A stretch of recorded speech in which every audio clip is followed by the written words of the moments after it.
வணக்கம் நண்பர்களே, எனர்ஜியான ஒரு சூப்பர் டாபிக்கோட இன்னைக்கு நான் வந்திருக்கேன். குறிப்பா இப்பதான் முதல்ல வேலைக்கு சேர்ந்திருக்கீங்க, சம்பாதிக்க ஆரம்பிச்சிருக்கீங்க அப்படின்னா உங்களுக்கான ஒரு ஸ்பெஷலான அலசல் தான் இது. கையில பணம் வந்தோடனே அதை எங்க சேமிக்கிறது, எப்படி முதலீடு பண்றதுன்னு ஏகப்பட்ட குழப்பம் இருக்கும் இல்லையா? கவலைய விடுங்க, வாங்க இதுக்குள்ள கொஞ்சம் ஆழமா போய் பார்க்கலாம். சரி, இந்த சுவாரஸ்யமான விஷயத்துக்குள்ள போறதுக்கு முன்னாடி ஒரு சின்ன அன்பான வேண்டுகோள். முகேஷ் மனோகரன் ஸ்டுடியோக்கு சப்ஸ்கிரைப் பண்ண மறக்காதீங்க. அப்படி இந்த தொகுப்பை உங்க நண்பர்கள் உறவினர்கள் கூடவும் லைக் பண்ணி ஷேர் பண்ணுங்க.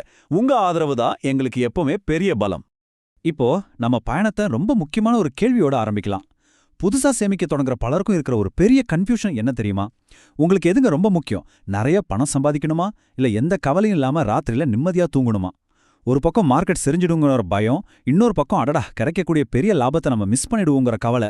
இது ரெண்டுக்கும் நடுவில் நடக்கிற போராட்டம் தான் முதலீட்டோட அடிப்படை. இது இன்னும் கொஞ்சம் ஈஸியா புரிஞ்சுக்க 2 நண்பர்களோட 10 வருஷ ஃபினான்ஷியல் பயணத்தை நம்ம ஒரு கதையா பார்க்கலாம்.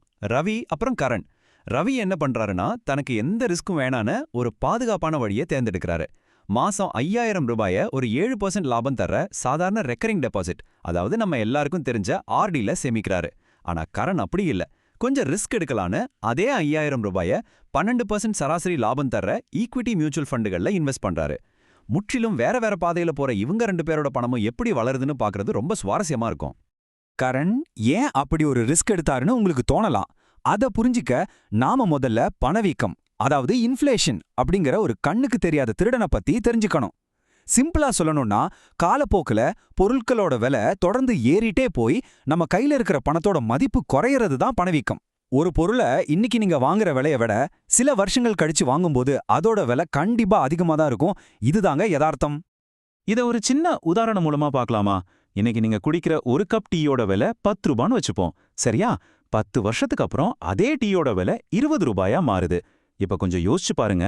நீங்க பண்ண முதலீடு உங்களுக்கு 6% லாபம் தருது, ஆனா மார்க்கெட்ல பணவீக்கம் 7% இருக்குன்னா டெக்னிக்கலா உங்க பணத்தோட வாங்கும் திறன் குறைஞ்சுகிட்டே தான் போகுது. இந்த ஒரு காரணத்துக்காக தான் கரண் மார்க்கெட் வளர்ச்சியில முதலீடு பண்ண முடிவெடுத்தாரு.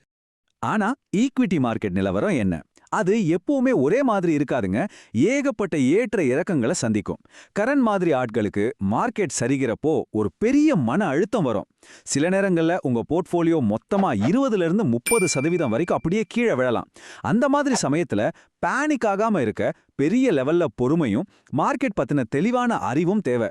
வீழ்ச்சியின் போது வரக்கூடிய அந்த பயமே பல பேரோட நிம்மதியை கெடுத்துரும். 10 வருஷம் ஓடிருச்சு. இப்போ யார் எடுத்த முடிவு சரி, ரவியா இல்ல கரணா?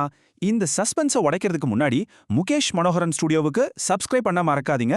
அப்படியே உங்க நண்பர்கள் உறவினர்கள் கூடவும் லைக் பண்ணி ஷேர் பண்ணுங்க. சரி, இப்போ நம்ம கால்குலேஷனுக்கு வருவோம். எண்களை பொறுத்த வரைக்கும் ரிசல்ட் ரொம்பவே கிளியரா இருக்கு. 10 வருஷம் முடிவுல ரவியோட சேமிப்பு சுமார் 8.6 லட்சமா நிக்குது. ஆனா கரணோட முதலீடு 11.5 லட்சமா பிரம்மாண்டமா வளர்ந்திருக்கு. எண்களோட விளையாட்டை பொறுத்த வரைக்கும் கரண் தான் மிகப்பெரிய வின்னர். ஏன்னா அவரோட மியூச்சுவல் ஃபண்ட் ரிட்டர்ன்ஸ் பணவீக்கத்தை அடிச்சு நுறுக்கி அவருக்கு ஒரு சூப்பரான லாபத்தை கொடுத்துருக்கு. ஆனா இங்கதான் ஒரு மிகப்பெரிய ட்விஸ்ட் இருக்கு. வாழ்க்கையிலயும் சரி, முதலீட்லயும் சரி, வெறும் பணம் லாபம் மட்டுமே எல்லாமும் கிடையாதுங்க. எமோஷனலா பார்த்தா ரவி தான் இங்க உண்மையான வின்னர். அவரோட பணம் எந்த ஒரு டென்ஷனும் இல்லாம 100% சேஃபா இருந்துச்சு. நம்ம ஊர்ல பல பேருக்கு, குறிப்பா வேலைக்கு போற இளம் வயதினர், நடுத்தர குடும்பங்களுக்கு ராத்திரியில கிடைக்கிற அந்த மன அமைதி இருக்கு பாத்தீங்களா, அது கோடிக்கணக்கான ரூபாயோட ரொம்ப வேல்யூ ஆனது. ரவி ஒரு நாள் கூட மார்க்கெட்டை பார்த்து பயப்பட வேண்டிய அவசியமே வரல. இளம் முதலீட்டாளர்கள் ஏன் ரிஸ்கை தவிர்த்து நிலைத்தன்மையை தேடுறாங்க அப்படிங்கிறதுக்கு இதுதான் மெயின் ரீசன். ஆர்டியோட மிகப்பெரிய எமோஷனல் பிளஸ் பாயிண்டே அது எவ்வளோ லாபம் தரும்னு நமக்கு முன்கூட்டியே அக்யூரேட்டா தெரிஞ்சிரும். டெய்லி மார்க்கெட் நிலவரத்தை செக் பண்ண வேணாம், பொருளாதார நெருக்கடி வந்தாலும் பதற்ற வேணாம், 100% மூலதன பாதுகாப்பு உறுதி. இது தேவையில்லாத ஸ்ட்ரெஸ்ஸை குறைச்சு நிம்மதியான தூக்கத்தை கேரண்டியா கொடுக்குது. அது மட்டும் இல்லாம, நீங்க இப்பதான் புதுசா சம்பாதிக்க ஆரம்பிச்சிருக்கீங்கன்னா உங்களுக்கு ஒரு சூப்பரான சேமிப்பு பழக்கத்தை இது தானாவே கத்துக் கொடுக்கும். மாசத்தோட முதல் தேதியில சம்பளம் அக்கவுண்டுக்கு வந்த உடனே ஒரு 3000 ரூபாய் தானாகவே ஆர்டிக்கு கட்டாயிடும்னு வச்சுக்கலாம். இப்படி ஒரு கட்டாய சேமிப்பு இருக்கிறதுனால தேவையில்லாத செலவுகள் குறையும், ஒரு ஸ்ட்ராங்கான பண நிர்வாக பழக்கமும் உருவாகும். இப்படி சிறுக சேர்ற பணம் கொஞ்ச நாள் கழிச்சு பார்க்கறப்போ எந்த சிரமமும் இல்லாம ஒரு பெரிய அமௌண்ட்டா நம்ம கையில நிற்கும். சரி, அப்போ ரவியோட பிளான்ல எல்லாமே பெர்ஃபெக்ட்டா அப்படின்னு கேட்டா கண்டிப்பா இல்ல. இந்த 100% பாதுகாப்பான திட்டத்திலையும் சில மைனஸ் இருக்கு. என்னன்னா, ஆடியால நீண்டகால பணவீக்கத்தை முறியடிக்கவே முடியாது. அதுல வர்ற வட்டிக்கே நீங்க முழுசா டாக்ஸ் கட்ட வேண்டியிருக்கும். உங்க மொத்த சேமிப்பையும் ஆடில மட்டுமே போட்டா லாங் டேர்ம்ல பெரிய அளவுல செல்வத்தை சேர்க்க முடியாது. நடுவுலே பணத்தை எடுத்தா வட்டி குறைஞ்சிரும். மார்க்கெட்ல இன்ட்ரெஸ்ட் ரேட் ஏறினாலும் உங்க ஆடி வட்டி மாறவே மாறாது. அப்படியானால் பாதுகாப்பும் வேணும், அதே சமயம் நல்ல வளர்ச்சியும் வேணும். இது ரெண்டையும் பேலன்ஸ் பண்ண ஏதாவது வழி இருக்கா? அத பத்தி சொல்றதுக்கு முன்னாடி மறுபடியும் ஒரு அன்பான வேண்டுகோள். முகேஷ் மனோகரன் ஸ்டுடியோவுக்கு சப்ஸ்கிரைப் பண்ண மறக்காதீங்க. உங்க நண்பர்கள், உறவினர்கள் கூடவும் லைக் பண்ணி ஷேர் பண்ணுங்க. ஒரு ஸ்மார்ட்டான மெச்சியோர்டான ஃபைனான்ஷியல் பிளான் அப்படிங்கிறது பாதுகாப்பான சேமிப்பு, வளர்ச்சி தரக்கூடிய முதலீடு, இது ரெண்டையும் கரெக்டா மிக்ஸ் பண்றதுல தான் இருக்கு. உங்க எமர்ஜென்சி ஃபண்ட், அதாவது அவசர தேவைக்கும் பாதுகாப்புக்கும் ஆர்டியை யூஸ் பண்ணுங்க. பணவீக்கத்தை முறியடிச்சு செல்வத்தை பெருக்க மியூச்சுவல் ஃபண்டுகளை யூஸ் பண்ணுங்க.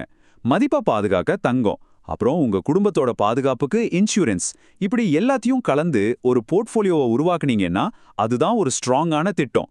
எல்லாமே ஒரே குடையில போடக்கூடாது இல்லையா? அப்போ ஆர்டிஐ யாரெல்லாம் கண்டிப்பா யூஸ் பண்ணணும்? நீங்க இப்பதான் முதலீடு பண்ண ஸ்டார்ட் பண்றீங்க, இல்ல மார்க்கெட் ரிஸ்க் எனக்கு துளி கூட வேணான்னு நினைச்சீங்கன்னா தாராளமா ஆர்டி போடுங்க. குறிப்பா மாச சம்பளம் வாங்குறவங்களுக்கு ஒரு டிசிப்ளின் கொண்டு வர இது ரொம்பவே ஹெல்ப் பண்ணும்.